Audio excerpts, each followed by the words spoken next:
Depuis maintenant un quart de siècle, le Sultan Marathon des Sables est l'épreuve d'endurance qui fait le plus rêver les amateurs de grands espaces désertiques et d'efforts physiques intenses.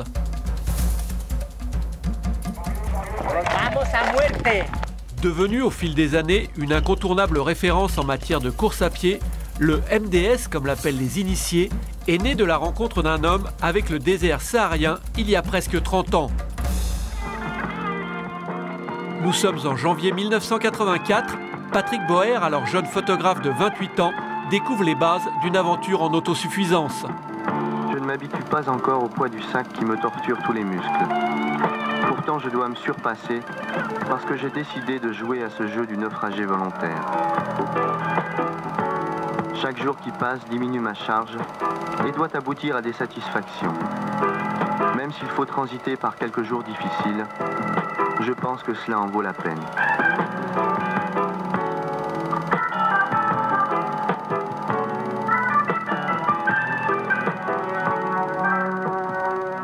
Le défi que s'est lancé le Troyen est simple. Traverser à pied et en complète autonomie les 350 km séparant Tamanrasset d'Inguessam dans le Sahara algérien.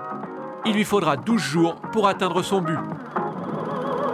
Et grâce à cette expérience, cette année, un nouveau projet est en train de naître qui va donner la possibilité à beaucoup de gens de vivre la même expérience que j'ai vécue. 2 ans plus tard, Patrick Boer donnera le départ du premier marathon des Sables. C'est le début d'une autre aventure, toujours basée sur le partage et l'envie de se dépasser, qui fête cette année son 25e anniversaire. L'ultra-trail n'existait pas, même le mot n'existait pas, quoi. Donc c'était un peu un truc d'avant-garde. On passait vraiment un peu pour des fous du désert quand même. Et puis effectivement, on va dire ces 10 dernières années, il y a eu une grosse évolution et on est resté quand même pendant 5-6 ans à 800, 850. Et là, je ne sais pas ce qui s'est passé, fin août, on s'est retrouvé à 1152 compétiteurs. Et on s'est dit là, ouais, il faut baisser le rideau de toute urgence.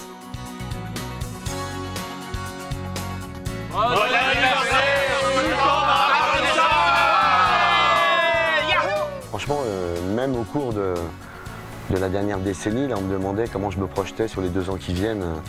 Et je réponds toujours que je ne peux pas me projeter parce que je ne suis pas devin, je ne maîtrise rien.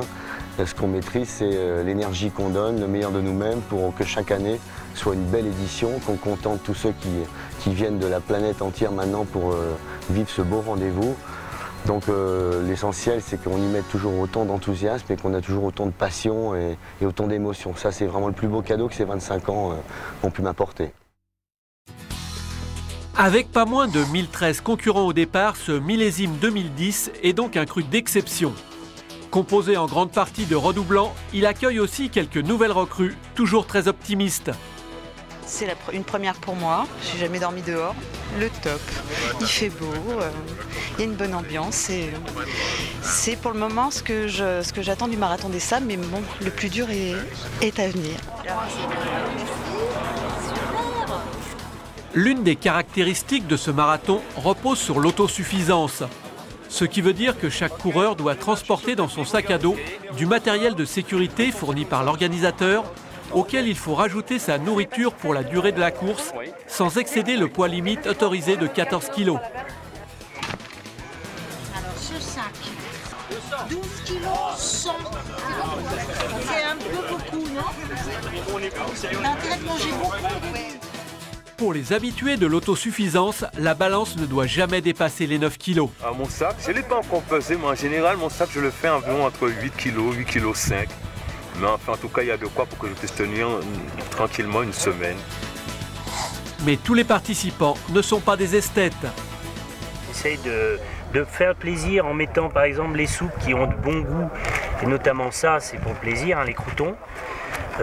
Voilà. Après lyophilisé, j'ai quand même mis cette année pour la première fois des desserts que je ne mettais pas avant, tout en gardant un minimum de poids.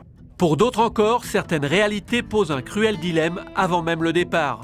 La peur de manquer en eau et puis en alimentation parce que bon, on tire quand même plus que 2800 calories par jour.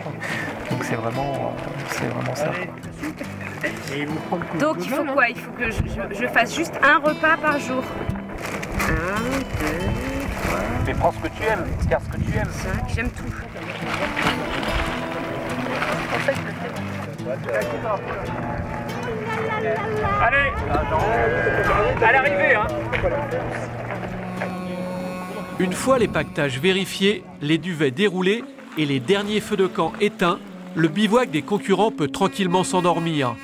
Demain, le Marathon des Sables entamera sa longue traversée du désert.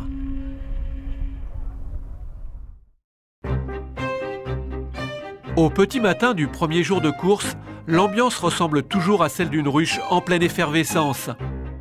Entassés derrière la ligne de départ, les coureurs sont impatients d'en découdre avec le désert et ses pièges.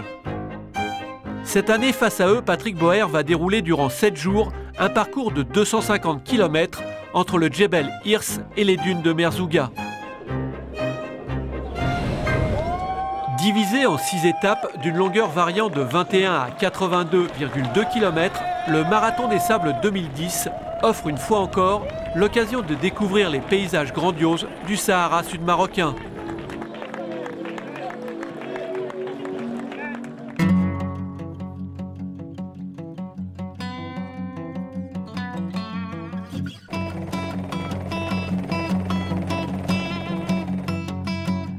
Franchissement de gigantesques dunes de sable brûlant, traversée d'oued asséchés, en passant par l'escalade de djebel vertigineux, il ne manque rien au programme de cette ultra-trail pour justifier son statut de course mythique.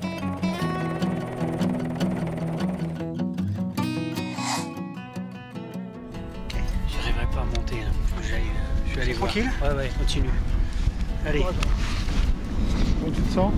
Ben, je sens plus rien, je me sens vidé. C'est la première fois, mais je sais pas quoi faire.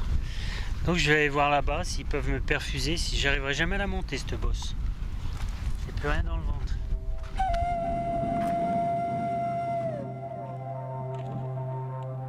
Pouvoir simplement endosser le maillot de finisher représente un objectif à la mesure du défi que se sont fixés la majorité des participants. Mais avant d'en arriver là, certains vont devoir puiser dans leurs ressources physiques et mentales dès les premiers jours. Hey. Pas quitter. Ok? Comment? Avec moi. Ouais, pas de problème. Pas de problème? Ouais, non, pas de problème. Oh oui. D'accord. Sûr. Merci. Ok, pas de problème. Merci. Ok. Bonne chance. Ouais. C'est costaud.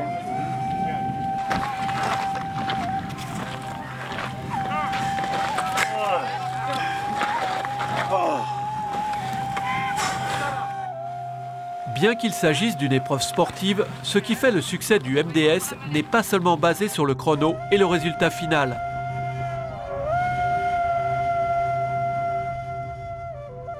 Tu sais ce qui me fait fonctionner, c'est qu'il faut que je ramène une médaille à ma fille. Ouais. Pour l'instant, c'est la seule chose qui me fait fonctionner. Ouais, mais je suis sûr que ça va marcher.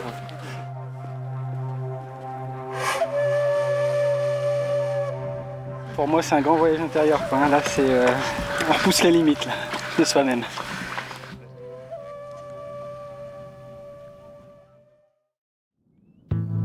Les motivations qui animent certains participants sont très diverses, comme le prouve la présence chaque année de coureurs hors normes venus défendre la cause d'associations humanitaires. Parmi eux, Raymond Acevedo, un Américain atteint de la poliomyélite depuis l'âge de 6 mois, mais dont le rêve de grandeur s'est perdu face à la réalité du terrain avant la fin de la première étape. Moi, j'ai marché un peu trop lentement, donc ils ont dit que je ne pouvais pas finir à l'heure, quoi. Donc j'ai été obligé d'abandonner. C'était vraiment difficile.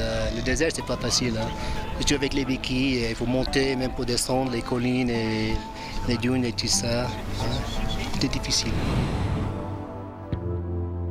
Dans un autre registre, l'équipe Bon Pied Bon Oeil permet à 4 marathoniens non-voyants de participer à la course.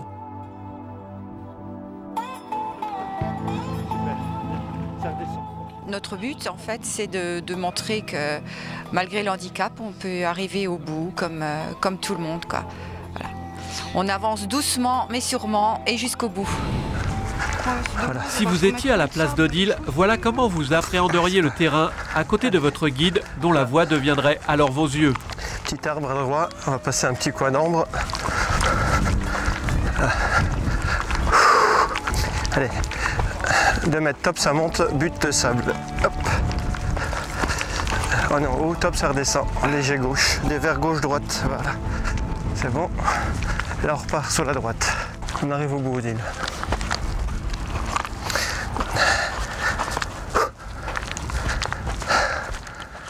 Impossible d'imaginer lancer plus de 1000 coureurs dans le désert sans un encadrement digne d'une opération militaire de grande envergure.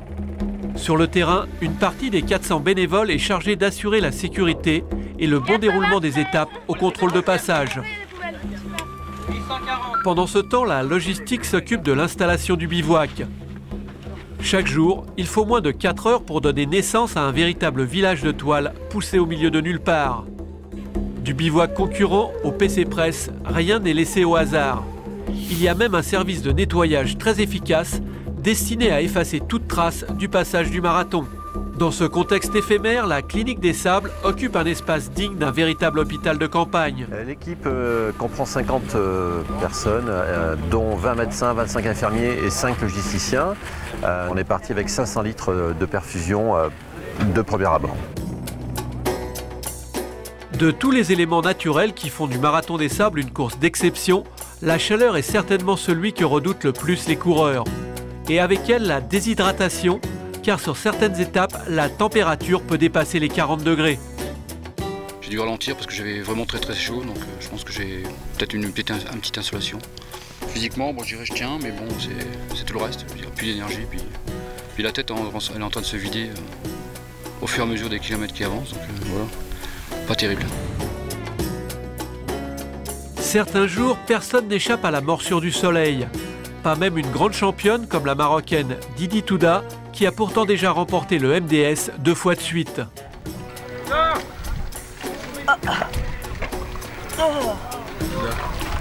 Une douleur abdominale qui l'empêche de courir. Pour l'instant, qui l'a fait vomir. On va attendre un petit peu, on lui a donné un coup éviter de vomir, un antalgique. On va voir comment ça évolue pour elle. Malheureusement, après ce gros coup de chaud, Didi devra abandonner, tout comme un autre favori, Aziz El Akkad, victime quant à lui d'une tendinite au genou. Pour éviter la déshydratation, le meilleur moyen consiste à gérer l'eau et les pastilles de sel fournies par l'organisation pour chaque étape. Ça va? Pas de soucis. Vous buvez bien, vous prenez bien le sel? Ouais.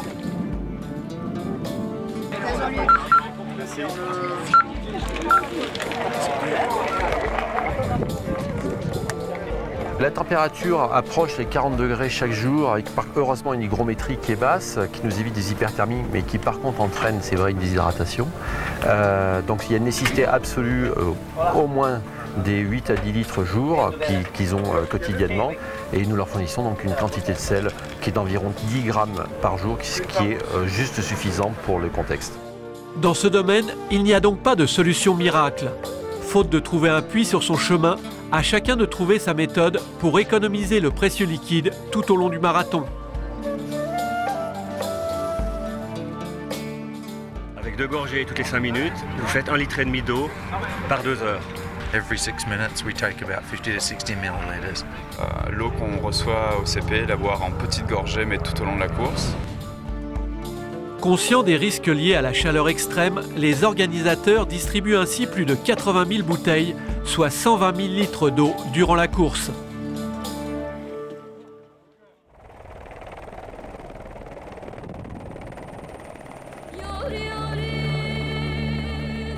Le sable fait aussi partie du cauchemar qui hante le quotidien des marathoniens. À lui seul, il est responsable de la majorité des problèmes physiques auxquels ils sont confrontés. Le pire d'entre eux reste les ampoules qu'il faut tenter de soigner, même sur le bord de la piste. Je fais mon pied parce que c'est un peu... C'est pas bien? Non.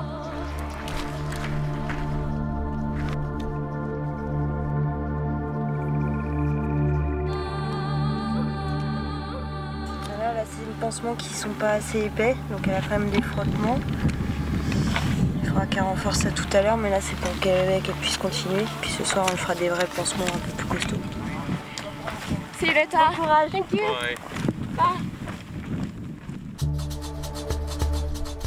Pour espérer franchir la ligne d'arrivée, une bonne préparation est indispensable sous peine de passer très rapidement du stade de marathonien à celui de galérien des sables. Un changement de statut qu'ignorent les coureurs venus pour gagner. Parmi eux, Mohamed, le cadet des frères Aonsal, est l'exemple à suivre. Enfin pour ceux qui peuvent, et ils sont peu nombreux. Il faut dire que le coureur de Zagora a de qui tenir puisqu'avec son frère Lassen, forfait cette année suite à l'opération d'un genou, il totalise à eux deux pas moins de 13 victoires au Marathon des Sables. Cette année, j'ai décidé aussi de courir pour une petite école qu'on a construite dans notre village, là au Neni. Et puis donc, je pense de courir pour ces enfants-là pour aller à l'école. Et puis, j'espère que ça va terminer cette année. Après avoir remporté les 3 premières étapes sans jamais donner l'impression de forcer, le numéro 1 était décidé à faire la différence sur l'étape la plus mythique d'entre toutes, celle des 82,2 km. Il ne lui faudra que 7 heures, 9 minutes et 13 secondes pour réussir son audacieux pari. Obtenu au détriment de Salamé Al-Akra, relégué à 17 minutes, ce succès allait le rapprocher un peu plus d'une 4e victoire finale.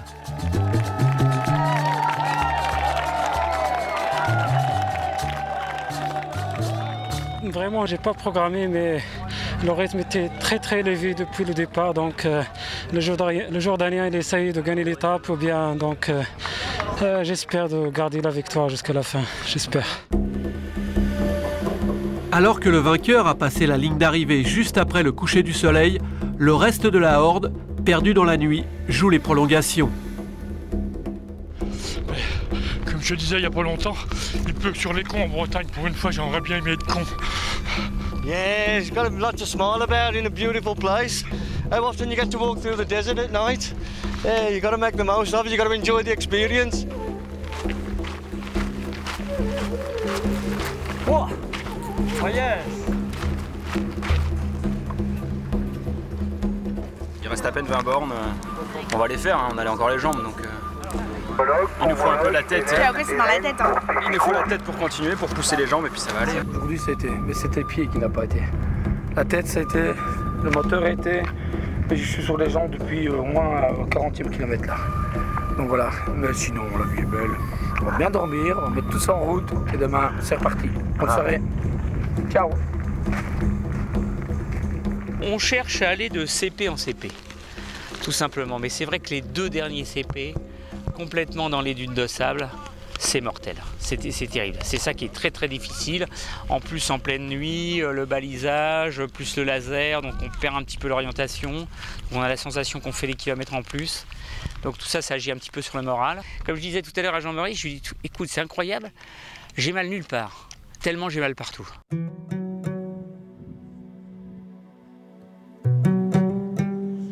Pour les concurrents qui ont repris la trace au petit matin, le double marathon ressemble à un remake du jour le plus long.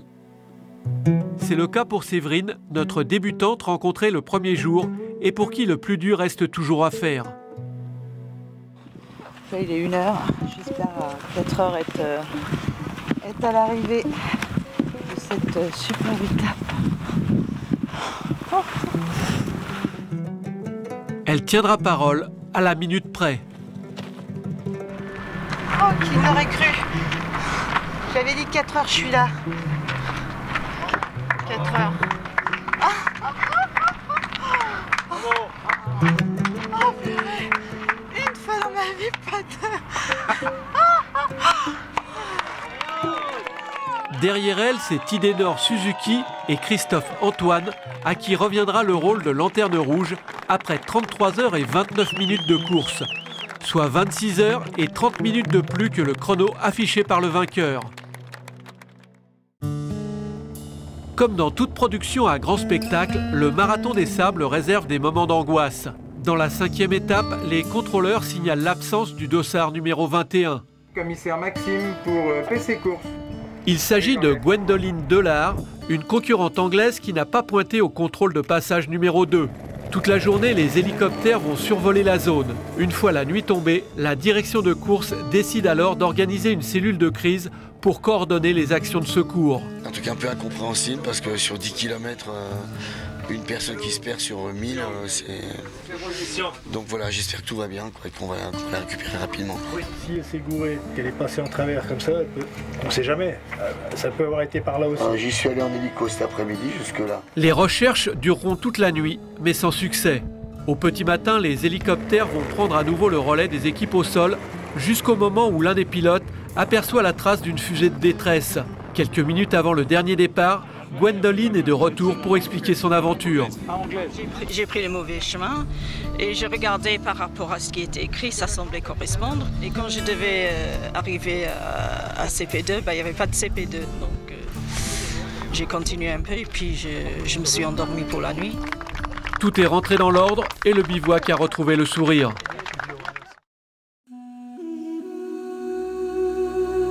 En guise de conclusion, le Marathon des Sables va s'offrir une traversée des dunes de Merzouga après un réveil de plus en plus difficile. Ces derniers jours, on est un peu décontracté, alors on ne sait pas trop où on habite. Et on va vite revenir à la réalité. Dans ce site désertique propice au mirage, seule une place sur le podium demeure l'objectif final des meilleurs marathoniens, enfin réunis sur la même ligne de départ. Mais la grande majorité des 923 concurrents, qui tout à l'heure passeront la ligne d'arrivée, préfèrent se laisser porter par l'euphorie du dernier envol.